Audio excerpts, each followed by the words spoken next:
Now, in the first part of this series, I talked a lot about the state of the Star Wars fan base before the sequel trilogy actually kicked off, before The Force Awakens ever came out, as well as how fans were viewed at that point by the media.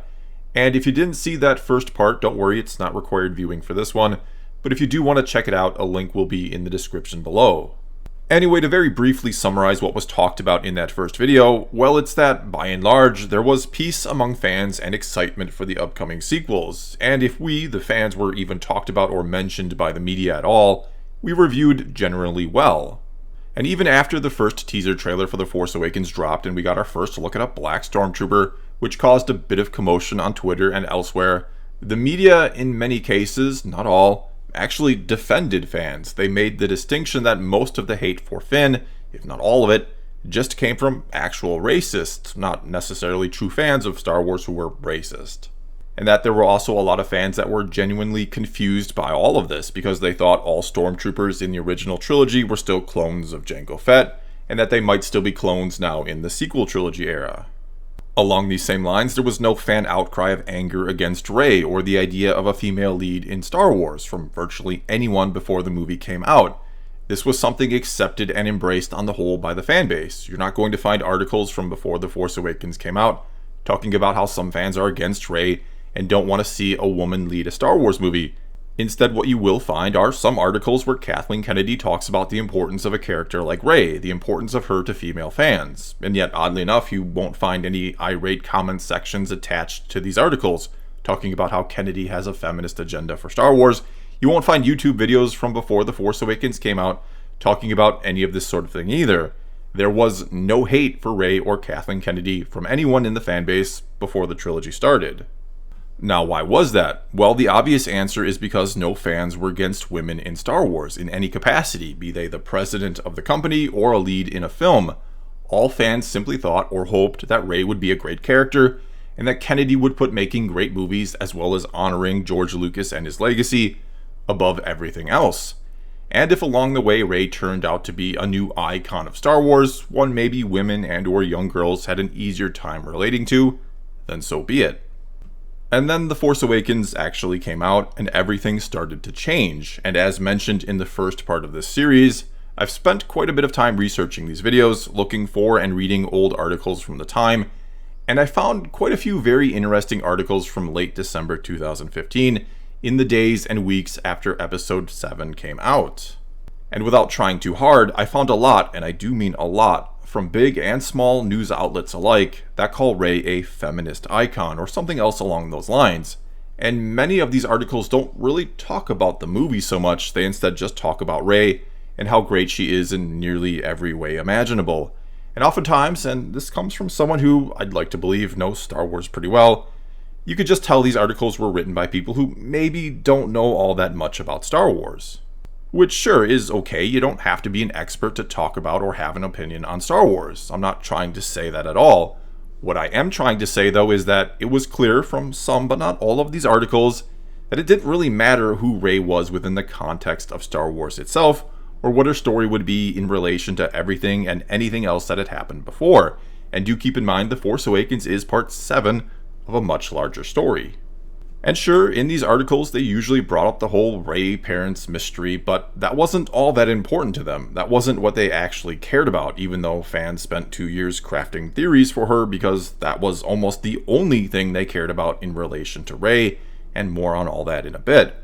Anyway, what did matter to the writers of these articles, calling her a feminist icon, was only what Rey represented outside of the films, the real-world symbol that they now saw her as. They were just so happy to have a female character kicking butt on screen. Which, yeah, in itself is fine. You can like or dislike a movie or a character for any reason you want. Everyone's entitled to their opinion. But the problem with all of this is, most Star Wars fans only care about the character within the context of the story. And the biggest problem with Rey for a lot of fans wasn't necessarily or exactly that she could do all these incredible things. It was that we weren't given an explanation as to how she could do all these things, because the integrity of the story itself is of the utmost importance to pretty much all fans. And thus you had these two different sides looking at this movie in a completely different way or from a completely different perspective. You had some, mainly again those in the media, but certainly some fans too, who were just happy to see a female character be so powerful in a Star Wars movie. That was all that mattered to some of them. But then you had the other side. You had a lot of fans who only cared, again, about the integrity of the story and why Rey was so powerful, and if she should be that powerful with, as far as we knew at the time, no sort of training. They wanted to know why she was so good at so many different things, pretty much everything she needed to be good at to get through the story. And a lot of these fans focused on theories about her parents or origin, because they hoped the next movie would explain everything we needed to know about her and why she could do all these things. Many fans at this point, I would say, certainly didn't hate Rey. They were very much on the fence with her, yes, but they didn't hate her. The problem was there was just so many questions, and their acceptance, and even their love for her, hinged on her backstory. And in hindsight, maybe the biggest mistake The Force Awakens made, if not the biggest mistake of the whole trilogy, was to leave Rey a mystery, to not tell us at the end or at some point in the film who her parents were. Because, to put it bluntly, it gave fans 2 years to come up with better theories for Rey than we were likely to get in the actual movie. And a lot of these theories were so complex, yet good and interesting, that you knew they'd never ever come to pass because of how hard they would be for someone to understand that didn't know Star Wars very well. I even had a saying back then that the more complex a theory is, the less likely it is to be right. Because you have to keep in mind the average moviegoer will need to be able to understand her backstory too.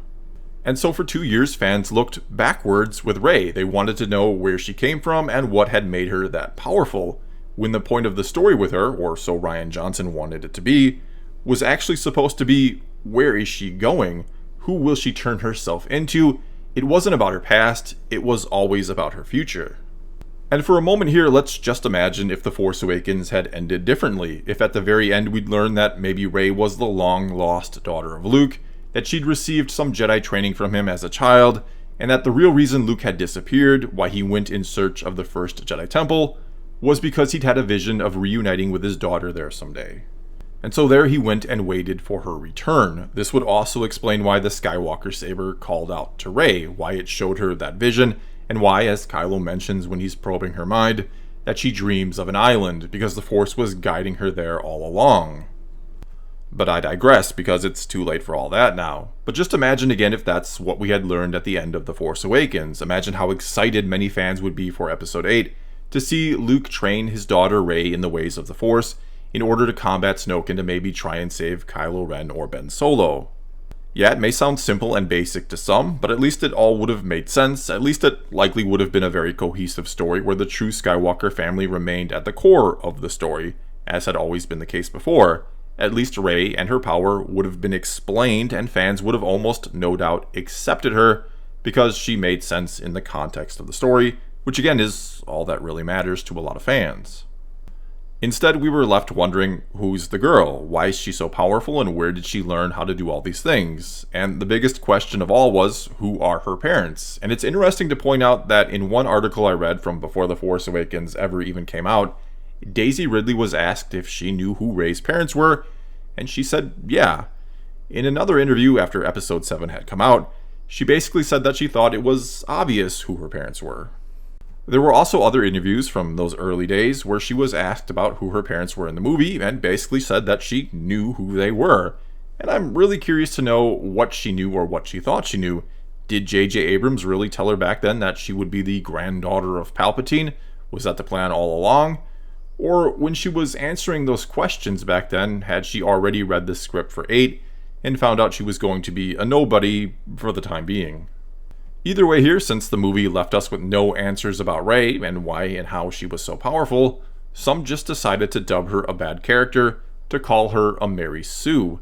And that's a term that actually comes from an old Star Trek fan fiction, or a parody of one actually, about a young ensign named Mary Sue, who, long story short, even though the story itself is pretty short, is perfect in pretty much every way and is adored by the crew of the Enterprise from the very moment she steps on board, and is then mourned after her death, after her heroic death, I should say. It's basically a story that makes fun of fan fiction writers who insert themselves into the stories they write and don't give themselves any flaws. And pretty much immediately after The Force Awakens came out, while some were writing articles about Rey being a feminist icon that could kick some butt, many fans were wondering and discussing if Rey was just a Mary Sue. This of course caught the attention of the aforementioned writers of the feminist icon articles, and the counterattack they launched to defend Rey was swift, and thus the first shots in a much larger war to come were fired. And so over the course of the next 2 years, as we waited for Episode 8, you'd mainly find two different types of Star Wars articles online. Many that discuss the mystery of Rey and go over fan theories for her, as well as some theories for Snoke. And then you'd also find many that ask the question, is Rey a Mary Sue? Or that flat out say she's not a Mary Sue, but here's the reasons why Luke and or Anakin were Mary Sues in their respective trilogies.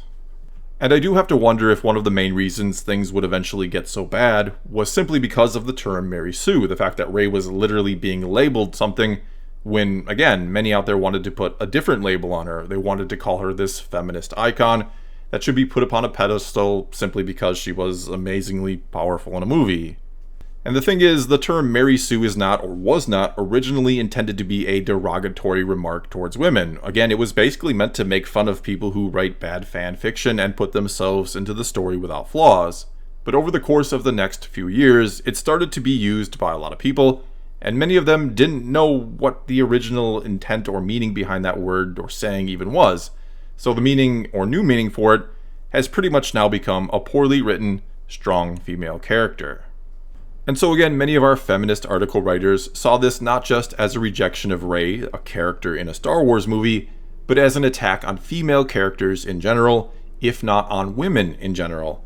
And so now we had to peer closer at geek or nerd culture, or whatever you'd like to call it, at these people, which were mainly but not certainly entirely males, that had mostly been ignored by most people over the years, if not made fun of because of their love and or devotion to these fictional stories and worlds, though this attitude was already starting to change, thanks in large part to the incredible success and popularity of comic book movies.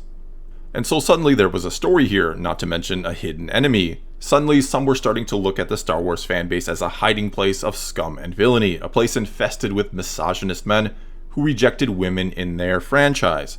And so Rey became an even larger and more important figure in their eyes. She would be the one to root out the evils of the Star Wars fandom, and maybe even beyond. When again, all most fans really wanted was just for her to make sense in the story, and they likely still would have accepted her if she was handled well in Episode 8. Nevertheless, even before Episode 8 came out, this quickly became something that wasn't even about Star Wars anymore, though for some it was never about Star Wars in the first place, which is why they so quickly made the leap. It was, again, always about what Rey represented in the real world, and you, a fan, simply couldn't dislike this character in the story, because that meant, in their mind, that you were against what she represented. Criticism against Rey, the character, was intentionally conflated with criticism for female characters in general, and women on the whole. And calling her a Mary Sue, calling their new icon a Mary Sue, giving her this label, this negative label, or one that would quickly become a negative label derogatory towards women, was almost like a declaration of war. But the real battle wouldn't come just yet. Again, most fans at this time seemed to like The Force Awakens and still had hope for Rey, which is why theory videos were, again, so popular back then. People wanted to have her explained. They wanted to like her. Almost everyone still had hope going into The Last Jedi, that movie would make everything right, that afterwards everything about Rey would be explained and Luke would train her and we'd be set up for some sort of epic final battle in Episode 9. But that, of course, wouldn't be the case. Well, that's all I've got for you this time. Next time I will once again dive into the post-Last Jedi battle and try to look at it from every and all sides. But until then, tell me what you think about the term Mary Sue. Do you think it's become sexist and derogatory? Do you think it has a lot to do with why things would eventually get so bad between the fans and the media, and so on? Whatever you think, leave a comment below and let's talk some Star Wars. And until next time, thanks for watching.